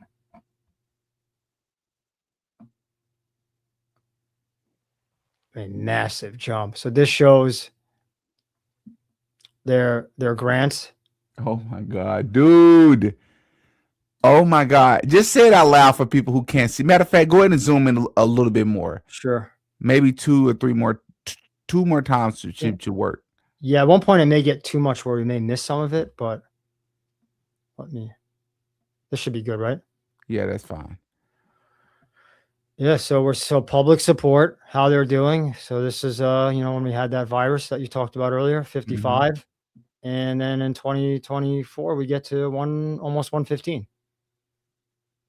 Can that really be everyday people? Your mom, your dad, your neighbor, giving 5 and 10 here? No. Yeah, no. Which is why, once again, I mean, in fairness to Charlie, he did put out the memo. That's fair. But I mean, if you look at these years, it started way back in 2020, and by 2023, which was 3 years ago, it had jumped 30 million. You said, well, I mean, if they have 55 in 2020, then jumping by 30 million shouldn't be that big of a red flag to Charlie. I mean, maybe. But then 2024, it jumped from 84 to 114. I just don't know how that's. If you're Charlie Kirk, busy or not, looking at those numbers, you got to wonder who's giving us this money. And you know how easy that is to get? If you've ever worked in a business, just call your AR person. Hey, run me a report of all the invoices and lump them by name. Mm-hmm. Right. And quickly roll up. So then you would see the total as opposed to having to, thumb through in case they gave multiple. Mm-hmm. That's that hard to get. Are you kidding me? That's like the most basic thing someone who runs the AR and the cash could get you. Right. But that's not in a computer system. It's hard to believe. It really is. You don't have to be a top level CEO or some finance genius to just dig a little into this. You just don't. I mean, you don't need college. You don't need any of that. This is basic.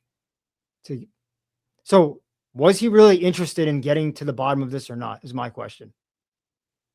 Mm-hmm. If he's watching, if he can put in the comments, let me know. I'm dying to know, were you interested in getting to the bottom of this? And I know you're watching because you got upset with my other videos, but don't get mad at me. You know, Oh, you that's did all, funny. you oversaw all this. Let's keep going. We'll get to the fundraising is on here again. And we're going to see more craziness. Yeah, here's their endowment, which we always show. It's great to be them. Great to be them. These numbers just grow. Very successful business. I'm sorry, nonprofit. All right, all right. We're going to get to what I'm trying to, the fundraising again. So here we go. This is all in the detail. Some big numbers here. That's the cut. Remember, this column is the cut. Amount paid to or retained by fundraiser listening. That's the Sheridan that, you know, one of the, this is McGovern, who we saw earlier. Remember, he had a salary we showed. 600,000 in fundraising. So is this the amount that they raised? Or the amount that was given to them by way of fundraising? Amount raised is here. This is the cut. Yeah, I'm saying so. Gross receipts from activity. So somehow now, you know, again, I have no idea how this works. I'm not, but that's how this is listed. So gross receipts from activity, whether this was a dinner, whether this was online, you know, there's a lot of different ways you can fundraise.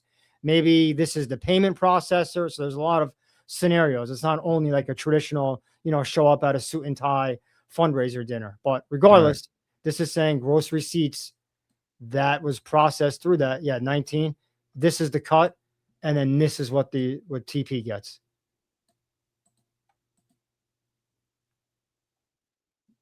It's good to be employed here, isn't it? Yeah, that's wild. That's wild, man. Sheesh. Either you're really good at your job or that's right. or man, or something else is going on. Another guy connected was here, and then here's the 292. So you're just raking it in. Oh, how do you like this one now? They don't even, why hide it? Just put the name. Yeah, she got 77,000. Look at the one right under that, man. There's active engagement again. Yeah, that's what 720,000. And if you look at the percentage of that compared to the other ones, it's massive. Massive. 720,000 of 2.4 million. It's the biggest one in terms of percentage. And I just showed you all the website. What, dude? If I had one question, or if I had one conversation with Erica Kirk or Tyler Boyer, I would just love the answer to these things. I would love to know, because Andrew Kovad he's done his fair share of gaslighting, him and Blake Neff. I don't want to talk to them directly. I would love to talk to Tyler Boyer, Erica Kirk. They'll do some gaslighting as well, but I feel like we get a little bit closer to exposing them by talking to Tyler Boyer and Erica Kirk. Maybe Justin Strife. Yeah. And the first time I came on, and I'll say it again, I don't say this sarcastically, maybe there is a good explanation for this, but you need to give it. Right. Until then, you can't try to make the people the bad guys who are simply just showing this.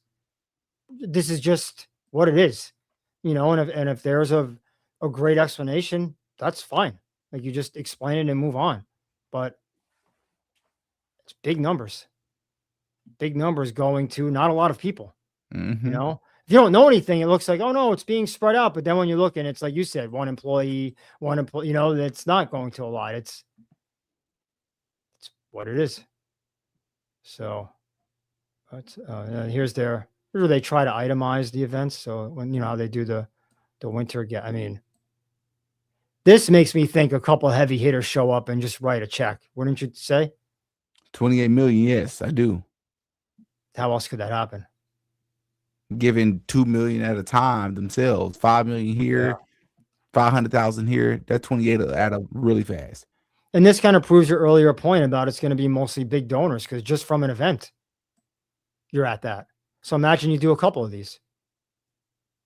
You get to what, 80 million, 70 million, you know, just from a couple of events. Oh, those is, yeah, hold on. So one event gave 28 million alone. Well, that's how this is listed, unless it means multiple winter galas, but I'm taking it at its, you know, it says event number one. Too, because they got, yeah, right. So, And then you got like, so for example, event 2 says inauguration ball. How many inauguration balls did they attend? yeah. Right. So I would assume that this is only one. That's, yes, the amount is much smaller. Uh, but still, if we're being consistent, or if we're expecting consistency here, they're listing one event at a time. That's 33 million right there alone. And we talked a couple times in the videos. What a great way to also circumvent the transparency. If I'm a big donor and I don't want to get caught up in being shown that I gave to Turning Point, Mm-hmm. guess what I do? I go to this event, I write the check. One of these guys processes it because there's a column here. Fundraiser have custody of control. So that just means that they hold on to it, then they get it to Turning Point. How would that ever come out? If Johnny Smith gave 5 million, how would you ever know? Right. Exactly. Exactly. You wouldn't. You only know when they do it through the nonprofit system. How I show, how one nonprofit gives to another, we go and look at the form and then we see and wait. But in here, to me, this is perfect. Never can tie that back. So, and the way my brain works, I'm going to automatically assume that anyways, unless you clarify it or you make it clear, I'm going to just assume that there could be something mischievous happening here. Nefarious, right? Yeah. I believe this is the last thing we're going to touch. So I'd say we did pretty good on time here. This is now their donations, TPUSA. I'm going to keep making this point. How I got started on this was on paper, looks pretty good. Wow, they gave all these millions. Well, to who?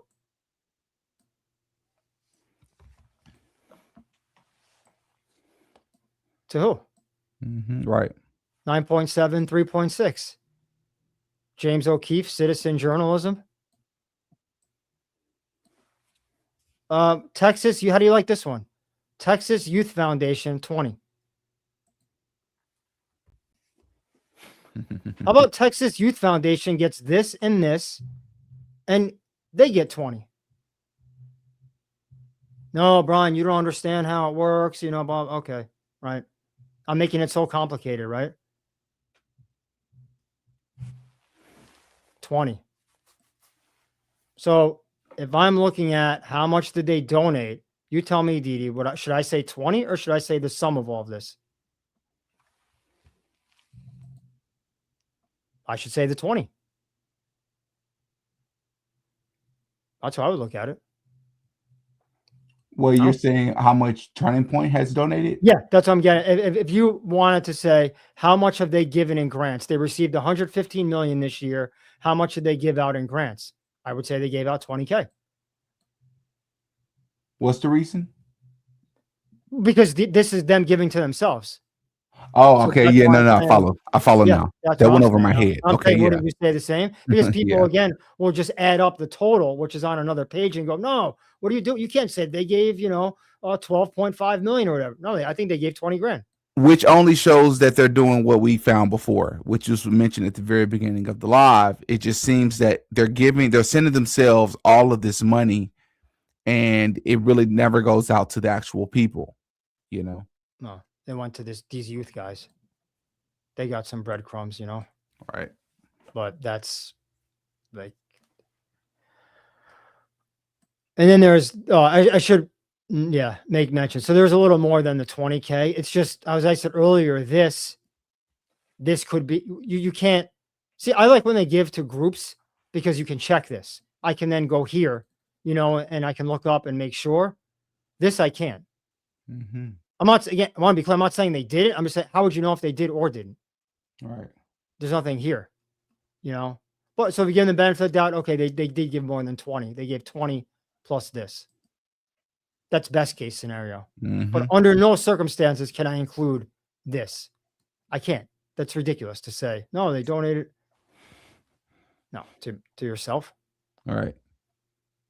That might be it. So this is more just summarizing the. Yeah, that's oh, we should talk. How could I forget? What came up in the first video that got so much attention? Life policy. got Okay, paid so again. they got paid. So it's showing that there was a payment that went out for Yeah, the life insurance. Because the reason why I want to clarify is because there was a question as to if this insurance policy was terminated or not after our original video came out. Brian, I don't know if you know that. no, I didn't know about that question. So I'm guessing the answer is no. And you're saying this right here, what we're looking at is showing an actual payment that went out to presumably Erica Kirk. No, to the insurance company. Not to, So right. So Turning Point DD is paying the premium. So last time, if I'm not mistaken, it was 350, and now another year has come, so 350 again. That gets us to 7. but why would they still be paying an insurance policy Well, this if is Charlie is 630. dead? He's alive. It's 630. Oh yeah, that's right. I forgot. This is before. Okay, Yeah, that yeah. makes So sense. that's why Okay. it's important to Perfect. note. So what matters most is, but it's unfortunately a year away, is next year. Yeah, that makes sense. Okay, that's right. And I know after I did my video, I saw, just 'cause I was looking around like Twitter stuff, so many people speculating on this. And the only reason why I would caution not to, without the policy, we have no idea. Mm-hmm. I have absolutely no idea what any of this means, other than this is just what's here, because I don't know, just literally have no idea. So, Mm-hmm. but got paid. And in the event something happens to you, isn't it going to be a big payout if this is where you're at in just 2 years? A lot of policies annually, it could be 5 for the average person, 5K, maybe 10K if you make good money, but 350K, Mm-hmm. you're going to get a nice. So that's probably it. All right. Should I close this out? Yeah, I think that's about it. Yep. Yeah. And did we cover? I know you mentioned via email about James O'Keefe getting another 380,000. Yeah, that was here. I'll go back Okay. up real quick just to show you. And I don't know if you want to pull it up on your Google, and then you could share if you want to Google the name of the org just to fact check me. But this is the one that they gave 380 to. Citizen Journalism Foundation. Yeah, let me look them up. I think at this point I'll probably stop, right? Because I think we're good. Citizen Journalism Foundation.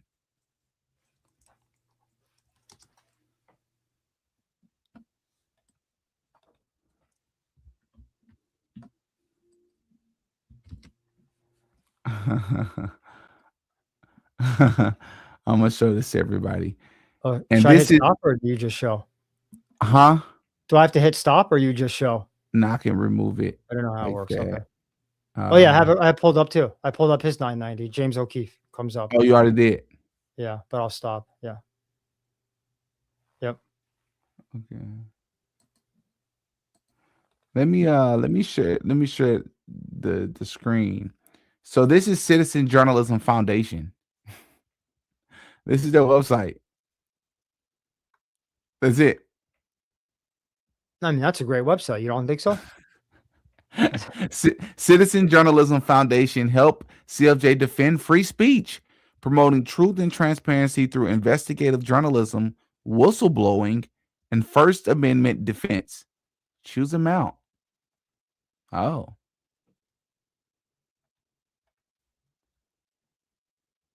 You could even pay in Bitcoin. Yeah, that's wild, man. No other pages. Some of the stuff you can't make up. Yeah, and I had pulled up his 990, and it shows as of now 0 employees. And yeah, it says James O'Keefe is the president. And so I was correct on that. And someone after my first video actually called him out on Twitter over what I showed in the video with you, and he responded. What did he say? So hopefully no one quote, because I'm going off memory. This was almost a year ago. Something like, "You don't understand. I had to start a new group, and he helped me make payroll." Oh yeah, I think you sent that to me. But what payroll if this says 0? Right. Could there be volunteers? I don't know. I'm not. Again, I get it. I don't run one of these big, massive groups. Hey man, it's something that you and I just don't understand, Brian. You have to understand that when it's Turning Point USA and they have these shell companies and these organizations with 0 employees, even though their salary expense is going up, I mean, it don't make sense in any other realm but for them, right? And they don't have to explain to anybody. I don't know what to tell you, buddy. Yeah. So what's funny, DD, I was just looking, there is no payroll. He didn't even give himself a salary. It's all 0.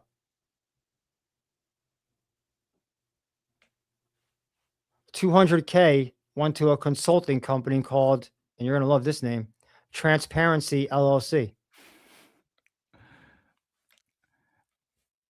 Look, man, at this point, I think it's pretty obvious what we're looking at, To me, to me, I know we have to say allegedly, and we have to be just careful how we speak about this, but I think it's just pretty obvious that there's a lot of lack of transparency happening here. Ironically, coming from the right, despite them pushing for that, the most transparent administration ever that they're wanting us to vote for. And I hate that it's going to take so long, though, which is what everybody wants to see. The following 6 to 8 month stretch is really what everybody else wants to see. And I just hate that it's going to be freaking next year. That's a long time. Maybe you get a whistleblower that likes your video and shows you some stuff, and it's happened. It's happened. A whistleblower says, "Hey, look, I'll show you this. You really can't say this or this, but blah blah blah." That's how journalism works, right? People come off the record, and so you never know. Maybe someone reaches out to you, and so there's ways to see certain things, hear certain things. Because from what I know, there's a lot of this place internally is not like people like. How much can I say? I don't think they're all on board. Oh, I agree. From just what I've heard. Obviously, I'm not there. I'm only going, and I don't even know if the people that I'm hearing it from are legit, but the consensus has been the same. They're not on board. Based on what I've seen over the past 6 months, I believe that too. If I am to believe some things that Candace Owens has said on her show about people who have been whistleblowers, people who have been willing to tell us certain things, people who have been willing to say that they're not okay with certain things, I'm leaning more so towards that direction as well. Yeah. It's 7:50. I got about 10 minutes to get something in my belly before my fast ends or begins. If you want to just tell people or remind people what it is that you believe happened with Charlie Kirk, and then we'll get to the ones. We only have one super chat today, so we'll get to that super chat after you share. Sure. So I'll try and make it real quick. Friend of mine, I didn't know about it. I was working. Friend of mine calls me, which is rare. Usually, guys don't like just call you in the middle of the day and tells you what happened. And I said, "You believe that?" And he's like freaking out. "What do you mean you believe that?" I'm like, "I didn't see it, but already it just sounds like a work. Or why would they take him out?" I'm like, "Have you seen the clips of him? Like what he was saying about the Palestinians and what's going on there?" And he was just really like baffled by what I was saying, And so anyway, then after I got to start watching the clips, and the more I watched, I was just like, "No, this is a work. I don't buy any of this." Like the way this was coming out, I wondered why wasn't his shirt covered in this. I wondered why the white background wasn't covered in what was coming out. I wondered that. And then later that night, I saw it looked like maybe like 6 guys carrying him, and there was nothing on them. There was no on the ground where they were carrying them. One of them had like beige boots where you would easily see it. I didn't see anything on that. And I thought, man, that's weird. Did this just like clog instantly and stop? Like, how could that happen? One of the clips someone sent me, the 6 guys carrying him, none of them like threw their glasses off or hats. They were all just like, "Oh yeah, let me just like," almost like if you pick up your phone, they just picked him up. I didn't see like chaos. I didn't see they were like robots. Yeah, I just saw no chaos. And so I don't know, like my position just really never changed. It was just as I watched it play out, I said, this looks like a work to me. And he's probably exit stage left, is what I always say. You believe Charlie Kirk is alive? I see no reason not to believe that. Yeah. I mean, I think what we watch is a movie. I don't think we watch what's real. So everyone says movies and entertainment's horrible because of wokeism. It's horrible because the best directors and actors are now in this realm. That's where they are. That's why it's so hard to discern. I'm just going to use a random name. Oh man, this guy Nick Fuentes, dude, I love what he's saying, or I hate what he's saying. He's great. He's great at the character. That's what they're all great at, you know. And so why would I think this guy is an exception? Why would I think Tupac is an exception? Why would I think any of them? Well, Kobe Bryant, you mentioned. Why would I think he's an exception? No, we took the best actors and we put them where they need to be now, which is the world stage, whether that's politics, whether that's sports, whether that's whatever you would call what Charlie did, influencer, I guess.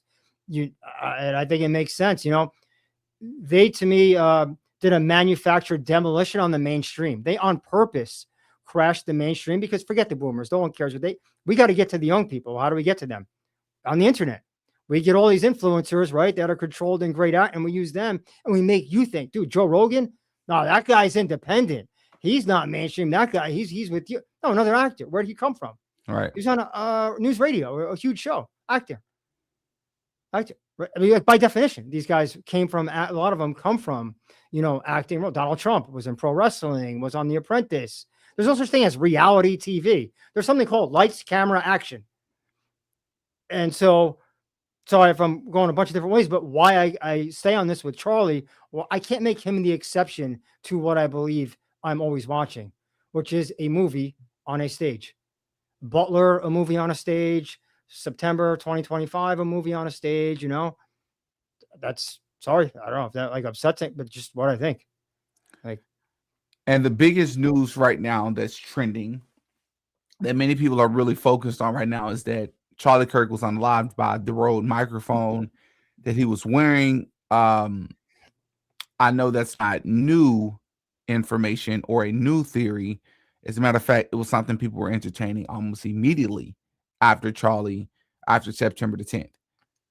But it's sort of it's trending again now more so than ever because Candace Owens is sort of leading that charge. And now others are sort of not following along because some people were entertaining it well before Candace. All I mean is that many people are currently talking about it and discussing this. And I find it interesting. I think that's the safest way for me to say it for now because I do want to do an entire video on that. So the best way for me to say that right now is that I find it interesting. Very interesting.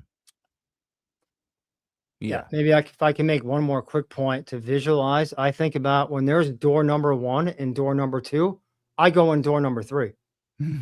So door number 1 would be he got taken out by maybe that foreign country or by Tyler. I forgot the guy's name, Johnson or something. What was his name? Tyler Robinson. Okay, door number 1. Door number 2, this Mike thing. How come we never consider door number 3? Same with Floyd. Right.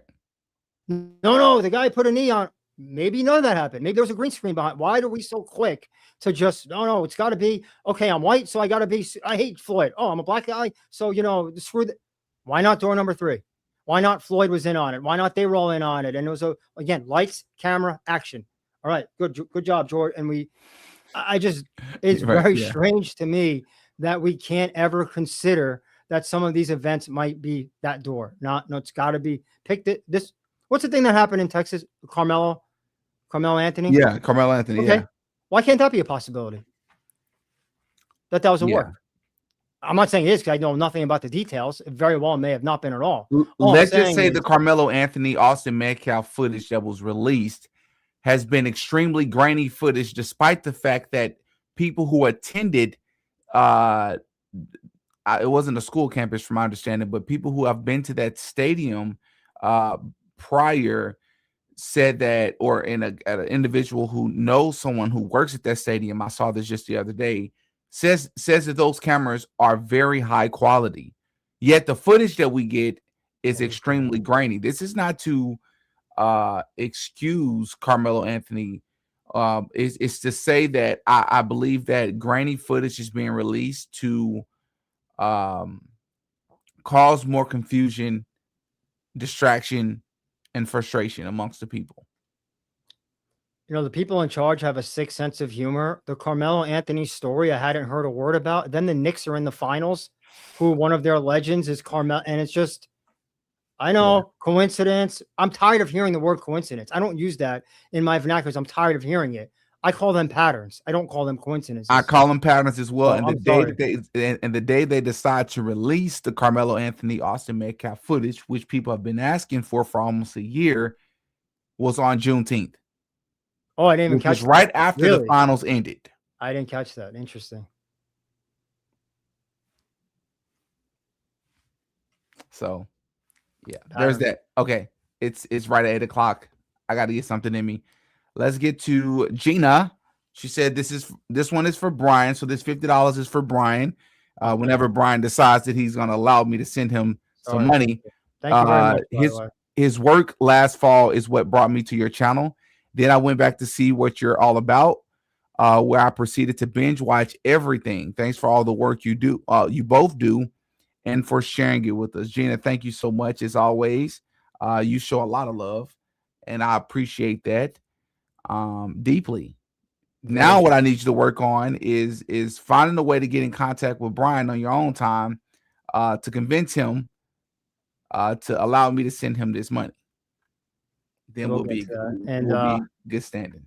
I don't know if people are still watching, but I am thinking of probably going to start up something on my own. So maybe DD, if you could do me a solid and, recommend me to some folks to watch. I'm sitting on a ton of stories. And so for those who don't know, I bug DD a lot. I'll admit it on air. I'll send him a bunch of my stories, but I really shouldn't be. He's got his own channel.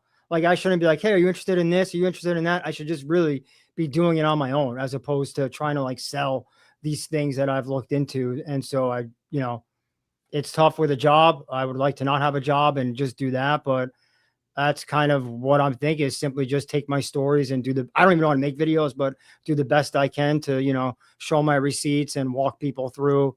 I mean, I have a ton of stuff. I could do years worth of just stuff that I've researched and wrote about. So this is what I'll say. I'll say a few things to that. I never mind when you send me information. It's just a matter if I can get to it in time, or if I see enough emails in time. That's number one. Number two, Brian the Auditor, the YouTube channel, will be so easy to find. I think it has a ring to it. Yeah. I think people would flock to your channel right away. As you know, people were demanding, or not demanding, but requesting for you to do that months ago. Anyways, many of them were saying, DD, we love you, but DD, we like the work that you've done, but Brian is on another level with this research, and I agree. And I think just you do that on your own time whenever you're ready to do it, man. I think it'll work wonders.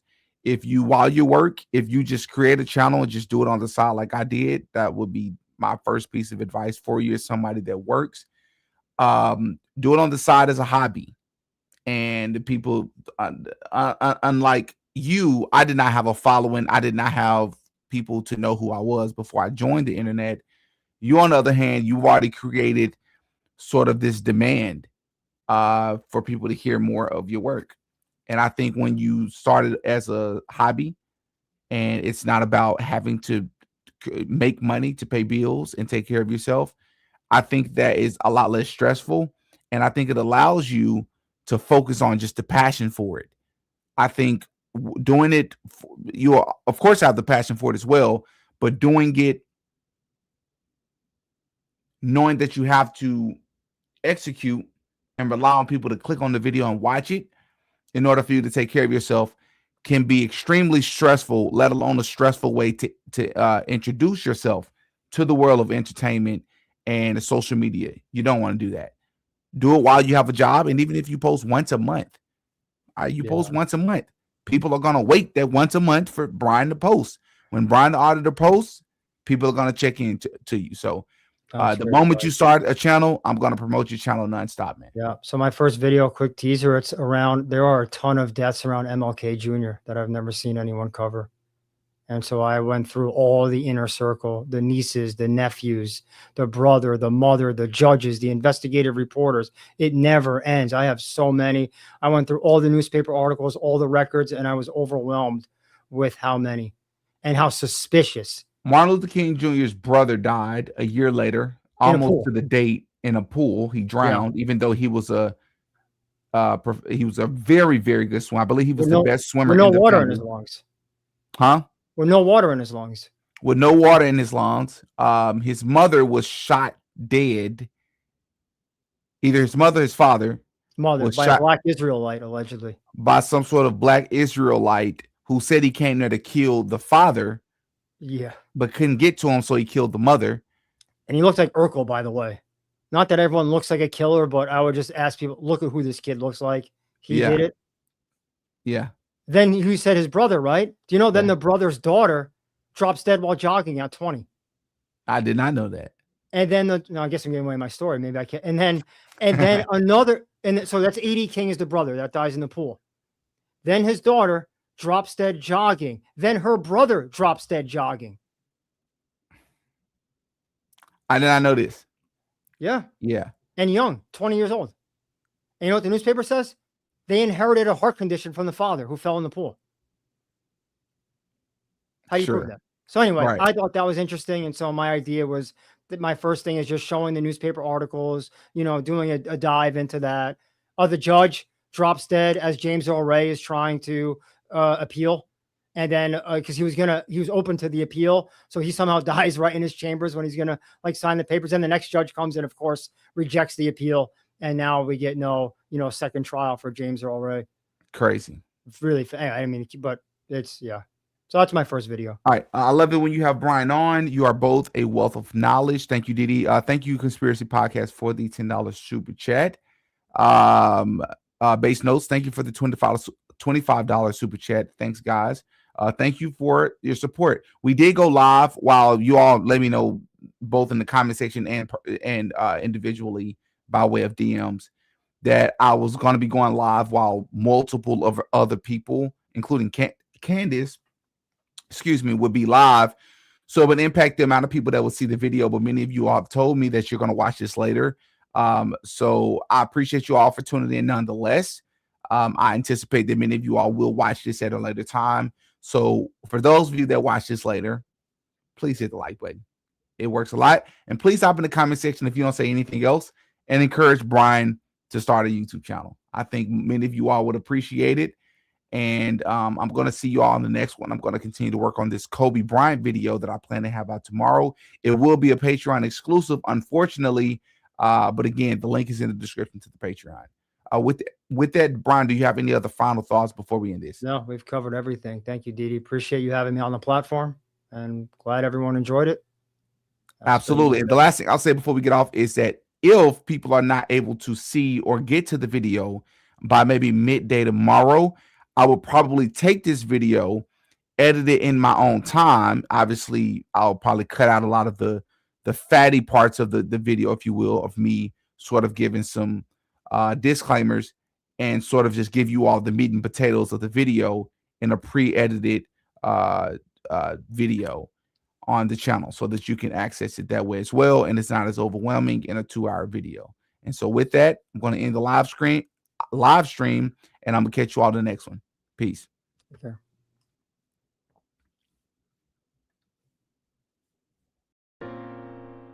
Oh yeah, DD GotAPodcast. Attitudes and our work ethic become very important in realizing our goals and opening up possibilities. I had lunch a couple of weeks ago with a recent graduate at UCA. And his story is really fascinating. It's one of overcoming homelessness during his time pursuing his degree, first at a community college here in Arkansas, and then finishing his bachelor's degree here at UCA. His narrative ranges from estrangement from family for many years to a hopeful reunion with mother and siblings. His record is one of overcoming odds in a way that I probably could not, and certainly demonstrating levels of tenacity and patience and optimism that I can only marvel at. He wanted to talk with me about his new job and his career path going forward. I really need to be there to learn from him because that's where the real value was.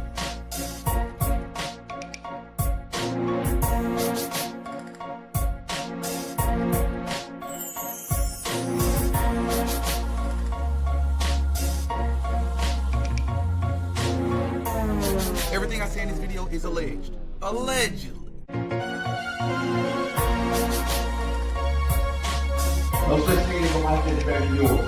Doctor, just repeat after me. I really appreciate it. Alright. No such thing. Come on, we can do better than that. Talk to me. Now let's start it over. No such thing as a life that's better than yours.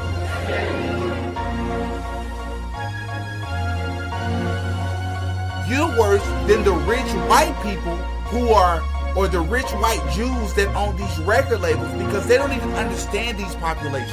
You have a lot closer relationship to these people, and you're leading them to hellfire. You are leading them in the wrong direction in the name of getting rich and famous. How dare you?